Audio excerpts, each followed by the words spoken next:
Welcome to Worlds Collide, a wrestling card podcast for wrestling fans by wrestling fans, featuring Tony Vella from WrestlingTradingCards.com. This is like a stock market. And Zhan Morning from Wrestling with Cards on YouTube. And I'm not saying there's a right or wrong answer, I'm just posing the question. Join them as they navigate the world of wrestling cards, helping you build a bigger and better collection and making some money along the way. What's up, wrestling fans, trading card collectors? Back again, episode 101. We made it over the 100 mark, and today it's This Is Your Card, and it's somebody that Tony brings up all the time, and it's not talked about. Nobody gives this guy love. Ravishing Rick Rude, one of the major stars of the 80s and the 90s. So, Tony, how's it going? Are you happy to be talking about Rick Rude finally? I'm always happy to talk about Rick Rude. And, you know, as someone who is a fan of his, I'm not a super fan where I could start spitting out, matches and highlights and this, that, and the other. It's just the whole persona itself from that time frame. Just, I don't know, it stuck with me all the years like that. Just this bad guy, narcissistic, that 70s porn star mustache and the poofy hair. The poofy hair, but that physique, man. It's like, I mean, he wasn't like total like bodybuilder kind of guy. He had that crossbreed between being like a bodybuilder and being like a CrossFit kind of guy. I mean, he just had this physique was just like mind blowing to me. And I just like, I don't know. I loved his matches. I loved his promos. I loved his, the whole sweat hogs. Yeah. I mean, always like curious, like when he gets into like a main match with whatever feud he was in, like, you know, what kind of tights was he wearing that time? You know, kind of, between him and Perfect, those were just guys that I just I loved, and I hope that someday, I'm sure we'll do it. Someday we'll do a perfect one, Mr. Perfect one. Yeah, and I always like it's always interesting to me when like, you know, I grew up in the era that you're talking about. Like that was Ravishing Rick Rude that I knew. And then of course we got into the Attitude Era and he was like popped up in ECW, and then he popped up with DX and popped up with the NWO. But then, like, if you go backwards and like see some of his older stuff when he was very, very scrawny, he did not look like he did in the WWF at the time. No. And it's interesting to kind of see the evolution of the character for after, you know, we talk a lot about going back in history and, you know, discovering things of the past of favorite wrestlers or eras or whatever. I think Rick Rude's an interesting example of that. Jake the Snake too. I mean, we'll do one on him eventually, but you know, when you go back and he was wearing those orange karate pants in like Mid-South to see what he become, like that's kind of how Ravishing Rick Rude was for me. So yeah, it's just a fun character for me, and I don't know, just all around just a fun character. I just love it. Trading Card Database says 290 cards. That seems pretty low, and this one I actually believe, because when you stop and think about it, you just don't see a ton of Rick Rude cards out there.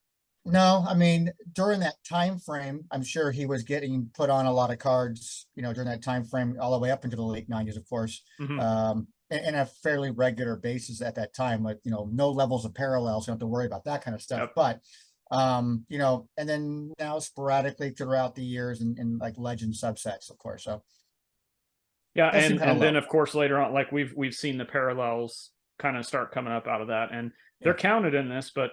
You know, even when you go back and look at some of the 80s and 90s stuff that we'll talk about, like they're there, but there's not like an overabundance amount like there is of some of the other stars from that time period. So rookie card, first card, I see our notes here. This is going to be an interesting debate. I'll go first and we'll kind of go off from that.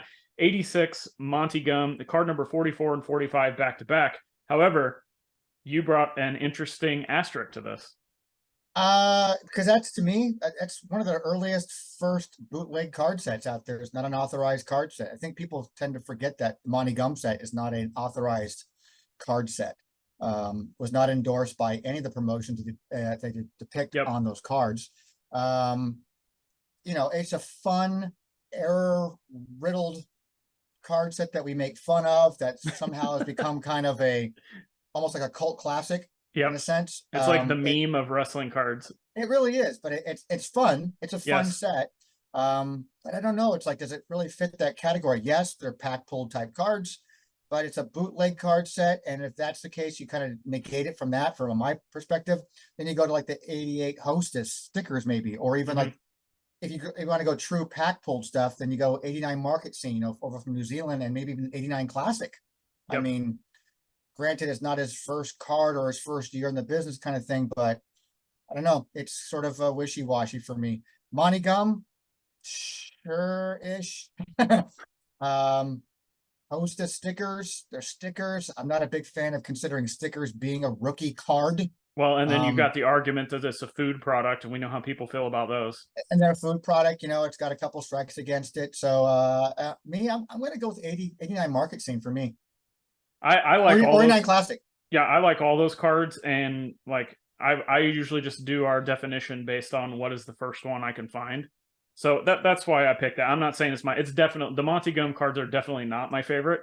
The Market Scene is much better, and we'll talk about the 89 Classic in just a moment. But it is interesting, once again, that here we are talking about wrestling rookie cards and official and non-official, and like we didn't even intend to do this. Like, it just happens, I think, when you're talking about this era of wrestling cards. Like, Well, it's in inevitable. any era, even modern stuff. We have modern superstars out there where, because they slap an RC logo on something, you're like, you got to be kidding me. This person's had cards out for 4 years. You kidding? AJ Styles. Of course, yeah. Yeah. I mean, well, God, in that case, like 10 years. I mean, 15 years. Yeah. So it's just it's always going to be talked about, and I just want to. I really don't want to even. It's like beating a dead horse in the mouth. Right. I don't want to. Moving on, the best card. I'll let you kick this off. I like a modern card for him. I like a 2017 Topps, a Heritage Legend subset, card number 87. I like the design. I like the colors of it. Pops. The pose it's used for it. I like everything there is about this card. It's just a great looking card to me. I can look at that card from a modern print, and it takes me right back to the 80s, early 90s, and I love it. It just it takes me right back to that time frame for him, and I don't have to go back to an old card. There's a lot of old cool cards of his. We can talk about Classic. We can talk about any of these other card sets that we've talked about so far. But that 2017, I just like the Heritage. I like the Heritage brand. I like the throwbacks they do to it. So there's that nostalgia aspect of it too. But it's just a cool shot for me. Love it. Everything you just said is exactly how I feel about my selection, which is the 89 Classic number 3. And I like, when I look at that is the Rick Rude that I grew up with, and with the kiss mark on it, the pose, the tights that are airbrushed, and I can't remember if that was, one of my most memorable ones was when he had Jake the Snake Roberts' wife airbrushed on his tights during that feud. That was so good. And so I don't know if it was right in that era, but this has nothing to do with it being, a rookie card or a first card, or because it's old. Because I actually think some of the more modern cards have better photography of him, but this kind of posed image of him is what you just said. It sends me right back to this era of him yelling at sweat hogs to everybody in the crowd, and like I always felt uncomfortable when they started playing his music and he started taking his robe off. I was like, oh my gosh, I gotta look away or something. But yeah, so it's interesting that we picked two separate cards, one being old, one being newer, and the reason we like them is the exact same. So just food for thought out there when you have disagreements with people about modern versus vintage. It's all about what that card makes you feel. Yeah. Moving on, the worst card. This has become one of my favorite topics when we do these, and I will go with the 2014 Chrome, which everybody loves that set. However, this is the championship plates, and for those of you who are unfamiliar, I'm sure you've seen them out there in other sets. They're like mini championship belts that they put into cards as like little manufactured relics. And I actually think the cards are cool. I think it's a cool way for people who want to like belt collect to kind of put those together. They have some with autographs, they have parallels. It's fun. However, the card itself, with the image used on this, it's like a tiny, tiny picture of Rick Rude's head, and he's just kind of looking backwards at you, like side-eyeing you over his shoulder. And I'm just like, this is awful. This is so it's a cool concept. He's doing the whole hello ladies before hello ladies, whatever thing. That is exactly it. So that, most of the time we've got pictures of someone's armpit, or maybe we'll get to that with your selection here in a second. But it's usually about bad images, and the image, like, it's just awkward and it's tiny. Like, it takes up like maybe a 16th of the card or something like that. And if I recall correctly, that card, I should look it up. It's like in a corner somewhere, and it's just like it is tiny, and it's just it's almost like it's just we know it's Photoshop. It's like Photoshop. It's clearly blatantly Photoshopped. I think. Yep. That's it. Everything you just said is exactly the description of why I don't like it. So your turn. I'm going to go back to Monty Gum. I don't like those cards. I think those 86 Monty Gum cards, they're both in, I think both cards in question, you point out, would you say 44 and 45? Look at the show notes. Yeah, they're both in-ring shots, and they're just like, they're bad, horrible looking images. I mean, I've already have a disdain for in-ring shots, generally speaking. I mean, there are exceptions to the rules, but these are just the very definition of why I don't like those kind of things. I mean, they might as well, all they are missing are armpit shots. Or like, what is it? The Jim Cornette. And for those of you guys interested, if you want to know more about Monty Gum, obviously check WTC if you're looking for a card specifically, or you want checklist information. If you want to see some of these ridiculous cards in person, I actually did a whole video series going through card by card of the whole set on my YouTube channel, Wrestling with Cards. You can find the link in the show notes or just search it on YouTube. But definitely check those out. Those are fun. The Jim Cornette one, it says Jin, like Jin, Jin Cornette, and it's a picture of his tennis racket. It's not even him. Like, it's his arm and his tennis racket, and that's exactly what you can come to expect with Monty Gum. Monty Gum is great, yeah. Moving on to the last section, the card we would create, and usually this is a relic and autograph thing. So I was like, okay, yeah, well, go ahead then. I'll let you start. Which is mine. Mine just very simple. I think it'd be really cool to have a piece of one of those tights that he wore. I don't care. Pick one. Help. Pick Jake Roberts' wife one. That'd be so awesome. To like have an actual event worn autograph. It's a dual swatch autograph card. It's simple, easy. I would totally mark out for that. And like okay, so obviously he can't sign anymore because he's deceased. Nope. But we have seen what Panini's been doing with these relic cards, with these one of ones. Hypothetically, I would be interested if they did what you just said and they put just a jumbo relic out and no autograph, no nothing, just a jumbo cut relic of a piece of the pants. That would sell it for me. I'd sell it for me. I would deviate from my PC and get that card. You've got to think that they could potentially have access to like this kind of stuff as we move forward, because it sounds like WWE's been pretty cooperative in giving Panini access to some of these. That's maybe so, or maybe, we do live in that world where it's a talent just goes and puts this thing over their head, will click, takes it right off, and now it's event worn kind of thing, Right. I don't know. Conspiracy theorist mindset that I have sometimes is like, what makes you think they didn't just take a regular pair of pants and cut it up and just say it was Jake Roots? I don't know. I would like to think that it's legit. I would like to think that they have access to stuff like that, or could get access, or would be open to the idea of pursuing something like that. I don't know. I just know that done well in a nice design with a jumbo cards like that. I would jump all over it. Yeah, it would be seeing what, like I said, what they've done. Like the latest one I can think of is the Rey Mysterio relic, where it's a piece of the picture of his shirt of himself in there. Lots of colors. It's big. And, most of the time we kind of discount relic cards as not being, they're collected, but they're not like super valuable like an autograph would be, or having the combination. This is one of those rare instances, I think, that would almost send it back to the Fleer era, where the relic inside it was actually the main event of the card. And I think they could, potentially do that, not only with Rick Rude. Obviously, I think this would work well with those airbrush tights, but, possibly some other talent as well. It's just, just a random thought. And of course, mine's a relic, but I'm going a different angle. I would want a quad relic of the ECW mask. And for those of you who don't know, he came into ECW on one episode of Hardcore TV. He starts talking on the mic, cutting a promo. It's Rick Rude. However, he's wearing the most like bootleg, like luchador mask you could ever imagine.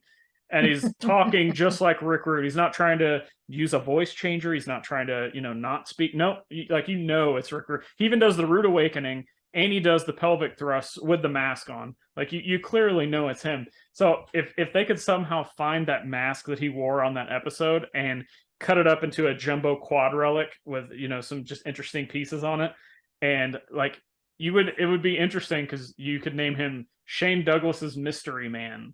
Like that would be the name on the card. It wouldn't actually say Rick Rude, even though you know it's Rick Rude. Just name it. Just call it El Ricardo. Yeah, that'd be good too. Okay, so what do you think about Rick Rude going forward? We are after episode 100. We have kind of I don't know about you. Maybe I'm speaking for you. I think it's going to be we need people to talk about the history of wrestling and tie that with the cards, like we've talked about. And I think, you know, the more we speak about that, maybe the more collectors we get. I've seen people out there posting Rick Rude cards of various degrees. I haven't found that Rick Rude like super collector yet. I'm sure they're out there. Maybe they just haven't mentioned it. But what do you think overall about Rick Rude cards in general and their collectability going forward? Well, I just had a thought of something, and I don't want to spill it now because I like to talk to you about it off air because I don't write it down. Yeah, let's write it down.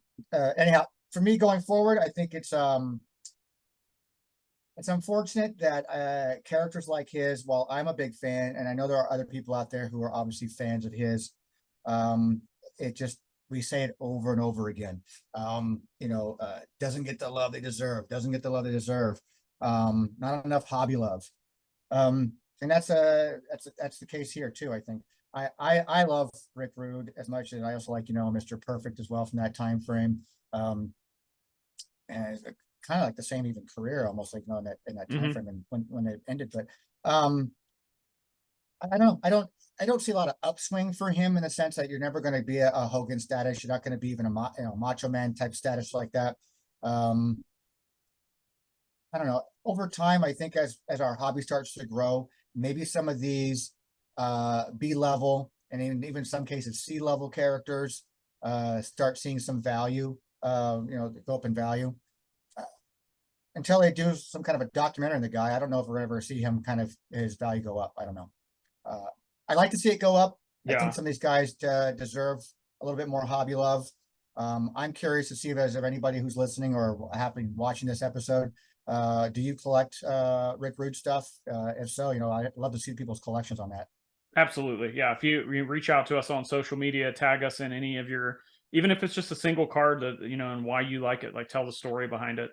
Anybody out there with cool Rick Rude cards or Rick Rude collection, Rick Rude's, hey, maybe if you're a Rick Rude super collector, maybe we get you on the show and talk about your collection. That would be a lot of fun to do. I think there's enough people that remember Rick Rude in different facets, whether it was his, what we're talking about, mainly the 80s and early 90s Rick Rude in the WWF, to his DX stuff, to his NWO stuff. Maybe not so much the ECW tiny stint that he had there, but there's people out there that know him, and I think it's going to take a rare high-end card to kind of push it into the forefront. Similar to what we saw with the Lita Impeccable 1 of 1. Like, who was talking about Lita cards up to that point? In like, the mainstream hobby narrative. And all that took was that one card that had a lot of whatever you want to call it, hype or intrigue, whatever it is. That card, and for Lita collectors, that card itself just became like a Monday morning water cooler topic that went away by Wednesday. Right, but I still think it's going to take hypothetically Panini does what I just mentioned, which is do that big jumbo relic of the airbrush pants that they have in the WWE warehouse. Or maybe it is, this next year in Prism, maybe there's a Prism Gold Rick Rude and it's his posing, shaking his torso or whatever. I just think it's something like that that's going to trigger, because Paul said everybody seems to be going for modern. So how are you going to get an older talent into the face of the modern collector? Unfortunately, I think that's really what's going to take to kind of push Rick Rude or Mr. Perfect. There's more Mr. Perfect fans than Rick Rude just from talking to people. So get a modern rare release like that, push it in front of everybody, and everyone's going to want it. Yeah, I agree. So that's it. Thanks for listening. Another episode, and maybe we'll do Mr. Perfect next time. That's we talked about him enough on this episode. It seems like the logical thing to do is just do him on the next round. So Tony, let everybody know where they can find you, or anything else you want to promote or talk about real quick. WrestlingTradingCards.com, people. Everything's there for social media on the bottom of every single page. Also, I'm really trying to promote like a lot now. Of course, we got the Wrestling Guy Store Phoenix. So we've got cards, action figures, T-shirts, Funko Pops. I've got a Singapore cane out there that was used by Raven, for crying out loud. Nice. But you know, if you're in the Phoenix, Arizona area, come out and check us out. You know, we're just grand opening is upon us. It might already be have happened by the time this actually airs. Who knows? But come check us out. You can go to WGSPHX.com or go to WrestlingGuyStorePHX.com. Directs you back to the same website. But that's how you can find us. You can find me at Zhan Morning on all social platforms, Wrestling with Cards on YouTube, where you can find the whole series run of Monty Gum and all the we talked about that enough on here too, and all the jokes I make about that set. And you can find me at the Wrestling with Cards podcast. It's my solo podcast. And of course, this podcast right here. Please subscribe. Thank you for listening. Share a friend. Like, tell everybody, not just about wrestling cards, but give them content. Give them us, Card Foundation. If they're into indie stuff, Caleb's got great indie card content out there. Right, just again, spreading the word, sharing everything with everybody to get more collectors in this hobby. Continue to grow it. I know some people don't like that. Some people don't want to grow this hobby. They want to just keep what they got and stay in their lane. And hey, I guess that's fine. But Tony, I don't know about you. I started this to get wrestling in the forefront of the hobby. Yeah, same. You know, I just want more people to enjoy our hobby. It's a fun hobby. It's unlike any other trading card hobby, I think. For me, I say that I know just because of my own personal experience, but we talk about nostalgia quite a bit, and that's what wrestling is. There's a lot of nostalgia aspects of it, and the trading cards bring a lot back, you know, in all aspects, even action figures and all, I think. But trading cards specifically is a snapshot in time that can take you right back to a particular moment that you may have loved or hated or scared of that person or whatever the case may be. So I'm all about growing the hobby more. And if people want to put out new content for themselves, everybody has a different perspective about everything in life. We all have, we all know about opinions. So we all have them. I love to, whether good, bad, or indifferent, I love to hear it. Absolutely. And like I said, if you've got an opinion on this episode, Rick Rude, anything else we mentioned, tag us on social media. You can find the social links on, like, Tony, everything's on Tony's site, at Zhan Morning, like I said, on mine. And then in the show notes of this episode, wherever you're listening to this, you can find links to everything. Share with us, share with other collectors. You know, you got something cool, Rick Rude wise, trading card.